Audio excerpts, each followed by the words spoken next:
fur et à mesure du temps et qui aujourd'hui, pour ce qui est de l'intérieur, date du XXe siècle carrément. Donc vous allez voir tout ça.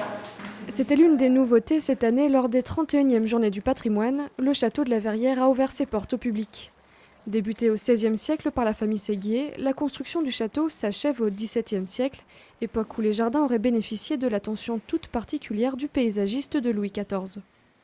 On n'a pas de preuve d'attribution à l'un autre, mais il y a différents indices qui se rejoignent pour faire penser que ça serait tout à fait possible, la famille Séguier étant très puissante et très influente, que le nôtre ait travaillé à ce parc, à ce jardin. Le bâtiment connaît ensuite plusieurs propriétaires avant d'être racheté en 1952 par la Mutuelle Générale de l'Éducation nationale qui le transforme en hôpital psychiatrique. Autant d'histoires qui font de ce château un héritage intéressant. C'est probablement la première fois, autant que je puisse le savoir.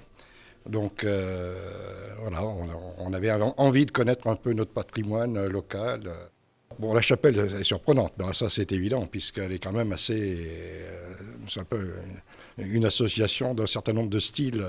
Bon, elle est récente, mais effectivement, bon, c'est surprenant. C'est plutôt la cuisine ancienne, là, qui est assez typique, certainement originale du château. Aujourd'hui, une partie de ces jardins est protégée au titre des monuments historiques et le château sert de centre de formation à la MGEN.